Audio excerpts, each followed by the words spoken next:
Sensation, le MAG. Bonjour à tous, bienvenue sur Sensation. Je suis aujourd'hui avec Jean-Michel Loza, directeur territorial de l'action sociale à la Croix-Rouge des Yvelines. Bonjour. Bonjour. Alors la Croix-Rouge est présente partout en France. De nombreux médias mettent d'ailleurs en avant vos combats et ambitions tout au long de l'année. On parle souvent de vos actions en hiver. Quelles sont vos missions tout au long de l'année ? En fait, la Croix-Rouge se concentre essentiellement à accompagner les personnes qui sont en situation difficile. Donc, il y a tout un plan qui est positionné pour essayer d'anticiper, de prévenir, éduquer pour être prêt lorsque la crise arrive. Ensuite, quand on est en période de crise, il y a des actions qui sont conduites pour les protéger eux-mêmes puisqu'ils sont face à la crise. Les maraudes, par exemple, lorsque les personnes sont dans la rue, comment on les aide. Et puis ensuite, il y a énormément d'actions, notamment des actions sociales, qui sont faites pour aider les personnes à se relever. Donc dans ce cadre-là, il y a bien sûr de l'aide alimentaire, vestimentaire. On apprend les gens aussi à parler français, s'insérer. Lorsque une personne est à la rue et qu'elle a des actes administratifs à faire, elle n'a pas d'adresse, donc on les domicilie chez nous pour recevoir le courrier. Voilà, il y a énormément d'actions qui sont là pour accompagner au quotidien les bénéficiaires. Et vous luttez contre toutes les formes de précarité, contre l'isolement des personnes âgées. Est-ce que ce sont vos missions principales dans les Yvelines ? Alors, on va dire qu'il y a 3 axes. Il y a un axe secourisme qui est très connu dans la Croix-Rouge, qui date à l'origine de la Croix-Rouge. Il y a des parties éducation qui vont se faire avec l'éducation nationale pour aller faire de l'enseignement dans les écoles, pour avoir des projets humanitaires. Et puis il y a toute la dimension sociale qui est peut-être un peu moins connue, mais qui est vraiment essentielle pour suivre au quotidien les personnes qui ont des besoins. Et dans les Yvelines, de nombreux bénévoles s'attellent à venir en aide aux bénéficiaires. De combien de bénévoles parle-t-on dans les Yvelines ? Alors, aujourd'hui, on a environ 1800 bénévoles dans les Yvelines. Ce chiffre a un peu descendu par rapport à il y a quelques années. Le Covid étant passé par là, il y a eu l'impact du Covid et de l'isolement, bien sûr, mais surtout, on est retourné vers une forme d'individualité et d'individualisme. Et du coup, il est plus compliqué d'accepter de donner beaucoup de son temps à la Croix-Rouge ou aux autres. Donc aujourd'hui, est-ce que vous estimez que l'association compte suffisamment de bénévoles ou est-ce qu'il faudrait aller un petit peu plus loin ? Alors, on n'a jamais assez de bénévoles. Ce qui se passe, c'est que lorsqu'on n'a pas beaucoup de bénévoles ou pas assez de bénévoles, il y a des actions que l'on ne peut pas conduire. Donc en fait, ça s'auto-régule, puisque l'activité, elle est au quotidien, auprès des personnes tous les jours, et donc on ne peut pas se permettre à un moment donné de dire je m'arrête parce que j'ai pas de bénévoles. Donc en fait, on adapte au fur et à mesure la taille et l'ambition de nos projets en fonction de cela. Alors, quelles sont justement, pour les personnes qui nous écoutent et qui voudraient rejoindre l'association, quelles sont les missions des bénévoles et comment est-ce qu'on peut devenir bénévole à la Croix-Rouge ? Alors, devenir bénévole à la Croix-Rouge, c'est très très simple. Il suffit de taper yvelines.croixrouge.fr et vous allez avoir un site qui va tout de suite vous expliquer quels sont les types de missions. L'avantage de la Croix-Rouge, c'est que c'est une structure qui a énormément d'activités et l'enjeu aujourd'hui, c'est justement de ne pas prendre une personne pour lui faire une activité spécifique, mais que finalement, elle puisse voir d'autres activités au fur et à mesure et donc du coup, ne pas se lasser et découvrir finalement d'autres facettes de la contribution qu'elle peut donner. Et récemment, vous avez lancé un appel justement pour que des bénévoles vous rejoignent, notamment en vue des JOP 2024. Quelles seraient les missions des bénévoles pour les JOP 2024 ? Quels sont les profils que vous recherchez ? Alors, le secourisme en premier lieu, puisqu'il va falloir accompagner, encadrer les sportifs, bien entendu, mais aussi la population qui va se promener, etc. Donc il faut leur porter secours. Donc il y a énormément de postes de secours qui vont être créés. Et on recherche des jeunes ou des moins jeunes, mais que l'on va former. En fait, la Croix-Rouge est vraiment une organisation fantastique en termes de formation. C'est très structuré, c'est très ludique, c'est très bien fait. Et pour réaliser des actes de secourisme, bien entendu, il faut être formé.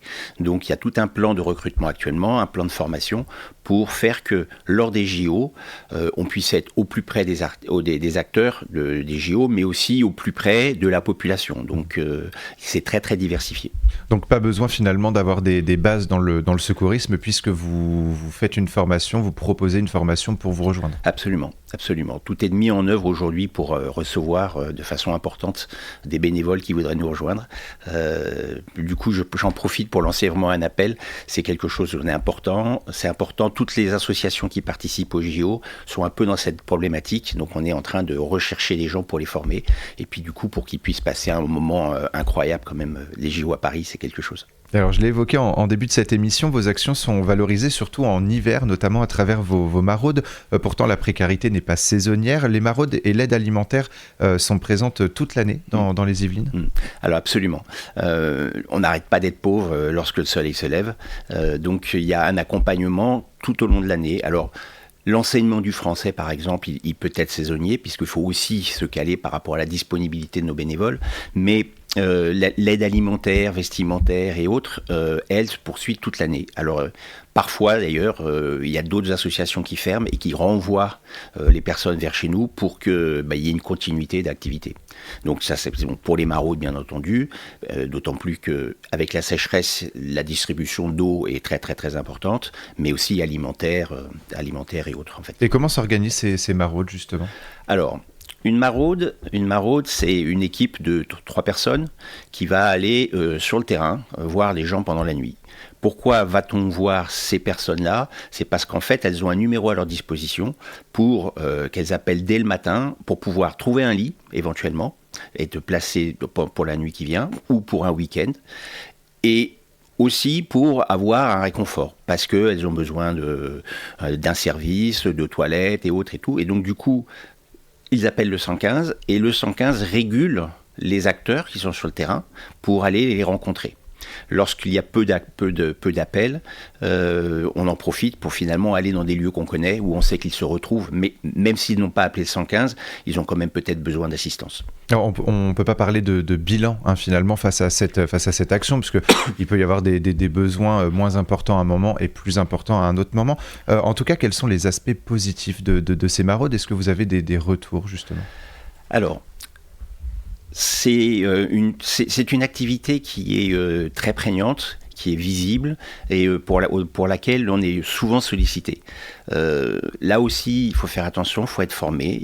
Donc la Croix-Rouge accompagne les bénévoles qui viennent. Là où c'est vraiment concret et finalement nourrissant, c'est qu'on apporte vraiment un support, un soutien à une personne à un moment, un temps réel, et que du coup, peu à peu, malheureusement, on finit par les connaître. Et du coup, il y a une certaine proximité qui se crée. C'est dommage parce que ça veut dire que la personne est encore là.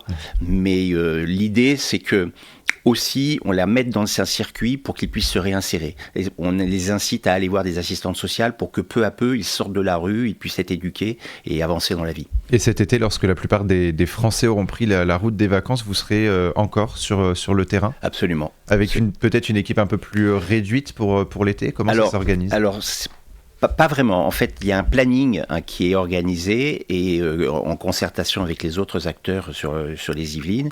Et il y a un planning qui est hebdomadaire. Et donc, ce planning doit être tenu toute l'année.